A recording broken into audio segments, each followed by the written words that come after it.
एक बार दो ताली बजा करके भाव से गाओ। अच्छा गा नहीं पा रही हो तो जोरदार ताली बजाओ। ताली भी बजाने नहीं आ रही हो तो मैं आपको एक उपाय बता दूं और एक उपाय बताऊं वो रोज ही देख करके करना। आज सीख लो ताली बजाने का उपाय बता रहे।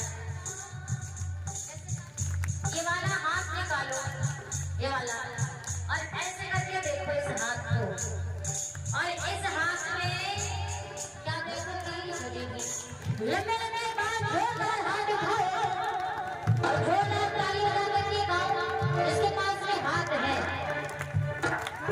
आप अपने बगल में बैठे पड़ोसी की कसम है। लंबे लंबे हाथ उठाओ सब। जय सिया राम, जय सिया राम, जय सिया राम, जय सिया राम, जय सिया राम, जय सिया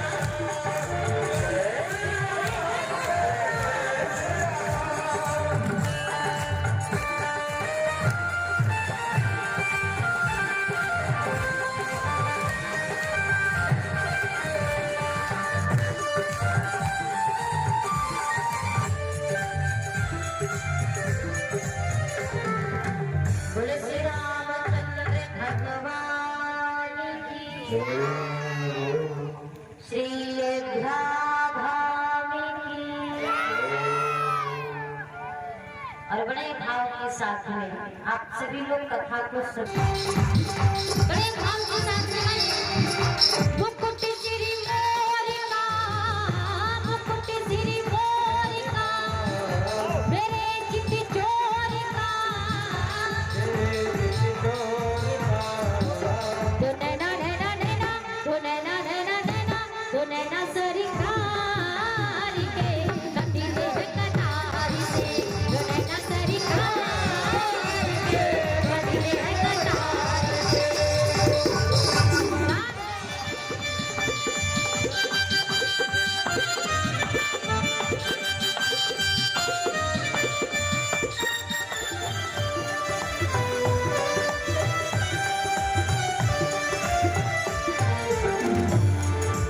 जब जब होई धर्म कय हानि, वारही असुर अधम अभिमानी, तब तब प्रभु धर विविध शरीरा, हरहि कृपा निधि सज्जन पीरा।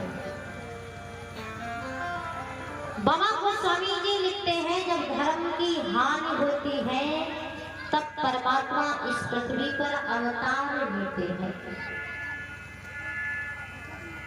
एरा एरा हि धर्मस्य ग्लानिर्भवति भारत, अभ्युत्थानं धर्मस्तदात्मानं सृजामि। जब जब धर्म की हानि और ग्लानि होती है तब परमात्मा इस पृथ्वी पर अवतार लेते हैं। क्यों लेते हैं? अपने भक्तों की रक्षा करने के लिए, गौ माता पर कृपा करने के लिए, उनकी रक्षा करने के लिए परमात्मा इस पृथ्वी पर अवतार लेते हैं। जब जब इस पृथ्वी पर अधर्मी की संख्या बढ़ जाती है, अत्याचार बढ़ जाता है, तब परमात्मा को अवतार लेने की आवश्यकता हमको जरा पड़ती है। राम जी ने जब इस पृथ्वी पर अवतार लिया तो चारों तरफ अधर्म फैला हुआ है। आता है सतयुग, सतयुग में मैं पीपल के वृक्ष के नीचे बैठ करके भगवान की योग क्रियाएं करता हूँ, और दूसरे कोने पर खड़ा है पाकड़ का वृक्ष। तो पाकड़ के वृक्ष के नीचे जब त्रेता आता है तो मैं यज्ञ किया करता हूँ। त्रेता के बाद द्वापर में डायरी में नोट कर लिया, जिस दिन मेरे पति भोले बाबा बरगद के वृक्ष के नीचे बैठेंगे उस दिन मैं राम कथा सुनूंगी, क्योंकि मैंने सती के शरीर में राम कथा नहीं सुन पाई, इस जन्म में राम कथा सुनूंगी। ऐ मेरी माताओं, मेरी बहनों, मेरे भाइयों, धीरे धीरे समय और जिस समय बरगद के वृक्ष के नीचे आकर के बैठे पार्वती आई, भोलेनाथ के चरणों में सर रख दिया, भोले बाबा मुझे राम कथा सुनाइए, मुझे राम कथा सुनाइए।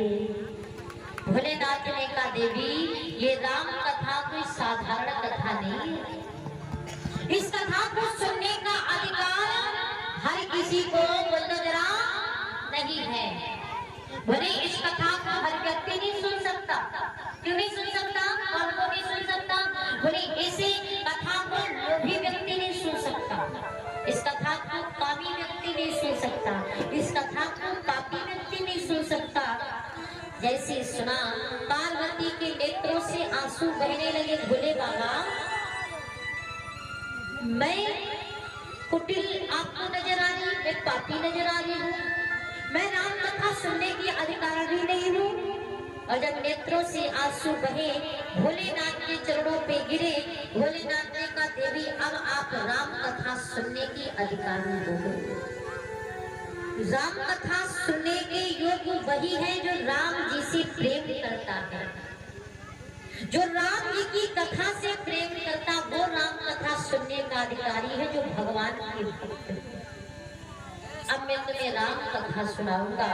और पार्वती जी विराजमान हुई, भोलेनाथ से पूछते हैं अवतार लेकर के वो परमात्मा करते क्या है। तो आइए बड़े भाव के साथ में, मस्ती के साथ में आप सभी लोग राम चर्चा सुने, मेरे साथ आओ, बड़े भाव के साथ में गुनगुनाते हैं। बोले श्री रामचंद्र भगवान की, पाम भागी आसन हरि दीना, पाम भागी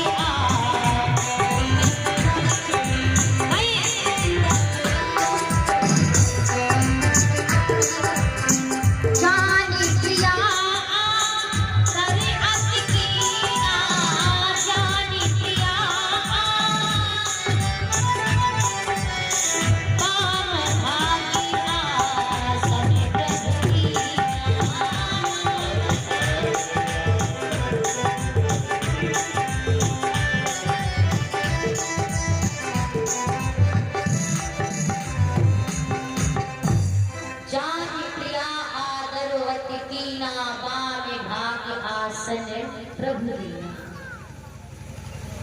भोलेनाथ ने भैया पार्वती को बाबा के में विराजमान किया।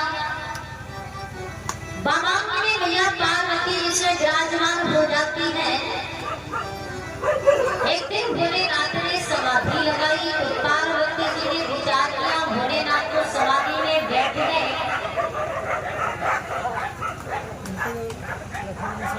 भोले बाकी भी हरिराम बैठ जाओ। भोलेनाथ समाधि में है तो मैया पार्वती ने विचार किया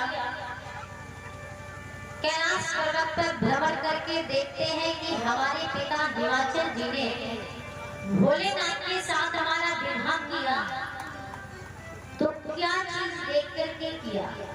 कैलाश पर्वत पर घूमने गई तो पार्वती जी कैलाश पर्वत पर सारा दिन घूमी, सुबह से लेकर शाम हो गई। घूमते घूमते झोपड़ी में पहनने को वस्त्र नहीं, बर्तन नहीं,